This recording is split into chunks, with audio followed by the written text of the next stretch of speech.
Not even Nintendo could have predicted just how long-lasting and successful the Switch would be. But after an 8-year-long generation, the final reveal of the Switch 2 is finally upon us. So, as someone who has been following console unveilings for decades now, I might as well throw my hat into the ring of speculation with some final game predictions as well. Don't hesitate to post your own Switch 2 expectations down below. This actually makes me a little sad, because if the new Switch lasts as long as the first one, it might be the last generation before Nintendo's original console developers, responsible for milestones like Mario Bros, Zelda, Metroid and so on, will retire and deliver their final projects. I imagine we'll see at least a decent amount of projects from these producers soon, because Nintendo's major studios and teams must have shifted the focus to the next console for a while now. After all, since the release of Zelda Tears of the Kingdom, Nintendo relied on outsourced projects and smaller releases for the old Switch. Something that was noticeable when, for the first time in years, they fell out of Metacritic's top 10 publishers in 2024. It would be shocking if we didn't see a new mainline 3D Mario game very early on, since it has been 7 years since Super Mario Odyssey. Not to mention that these games are usually developed by their Tokyo team, which hasn't released a full-fledged project since that game. While some people might anticipate a direct sequel to Mario Odyssey, I believe that would miss the point. Historically, Mario's platforming adventures have showcased Nintendo's latest hardware, never relying on a copy-paste formula.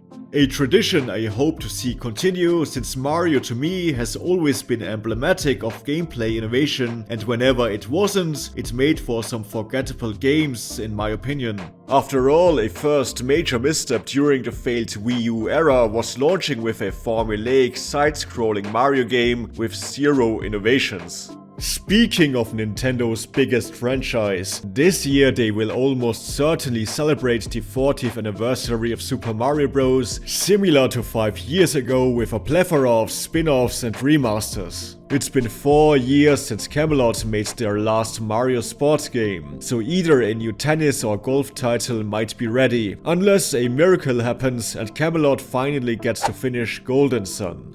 Maybe Nintendo reactivates the Battle Royale Mario 35 as Mario 40.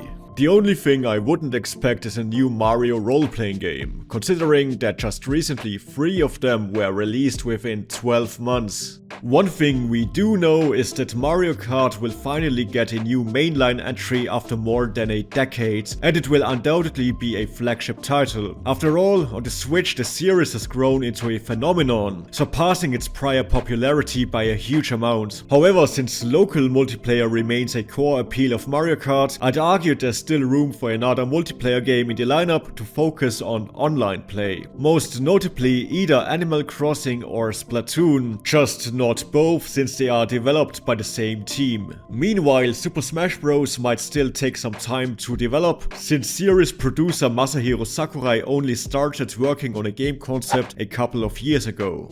Maybe it's not even Smash Bros at all, but I doubt it. He also always seemed pretty hesitant about remastering Kid Icarus Uprising, which is a shame, because that game is an absolute chore to play with the original 3DS controls. If there was a new IP, I wouldn't expect anything big. Nintendo's content strategy on Switch was pretty conservative, which has worked out very well for them, so they're probably not eager to invest into new franchises for a while. Then there's Metroid Prime 4, one of the first games ever to be teased for the old Nintendo Switch before facing development hell, going from an officially unknown developer back to Nintendo's American team Retro Studios. While still officially slated for the current Switch, it seems likely that Metroid Prime 4 will adopt a cross-generation strategy. And as someone not really blown away by the first gameplay trailer, I hope that the Switch 2 offers a decent boost in power for that game. Given that Metroid Prime thrives on immersion, it would be a bummer if the game was held back by the outdated Switch hardware. Speaking of Retro Studios, it's astonishing that they've spent the past decade solely on remasters and remakes. If not for the failed outsourced Metroid Prime 4, Retro might still lack a new project. At some point they were considered one of Nintendo's best studios, and at the same time they focused on more sophisticated and more difficult games than the rest of Nintendo. With that in mind, there's always that slight hope that maybe they had a different game besides Metroid in the making, even if it seems very unlikely. A cross-generation Pokémon Legends 2 would also seem plausible, but the developer Game Freak has a history of supporting outdated hardware well past its prime, releasing mainline Pokémon titles on old machines like the Nintendo DS long after new hardware came out. So I wouldn't be surprised if that game stayed a Switch exclusive and didn't push beyond prior hardware boundaries at all.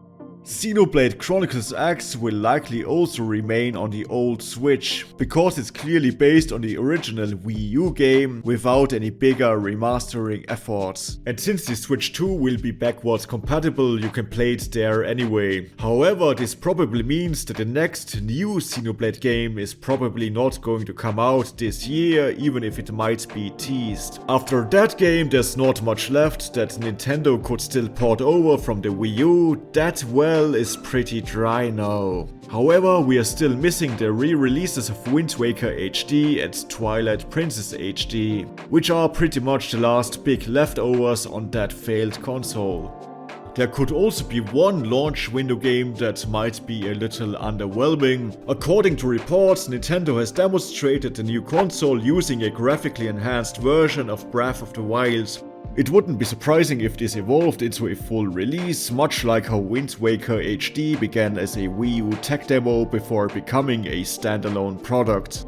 With a new mainline Zelda likely years away, this enhanced version could serve as a convenient filler title, though I personally wouldn't be interested in repurchasing Breath of the Wild at all.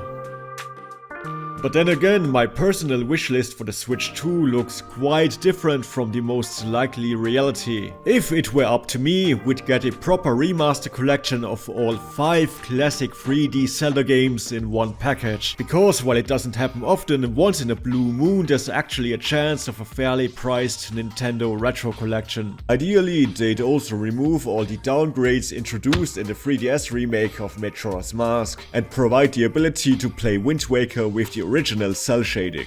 We'd also get a new F-Zero or a new racing IP, because these games always served as a decent way to show off hardware power, and the Switch 2 will be Nintendo's biggest technical leap since 2012. Revivals of old games like Eternal Darkness and The Last Story, because why not throw older Nintendo fans a bone? A new family-friendly shooter like Star Fox or Kid Icarus, or a new IP. If these new Joy-Cons supposedly function like a mouse, then you should show it off with a shooter. We'd also get Mother 3 Pixel Remastered, or maybe just a port of Mother 3, since all it would need is an official translation outside of Japan. Also a Wario Metroidvania and maybe a proper 3D Donkey Kong. But I'm being facetious, we all know none of this will happen anytime soon.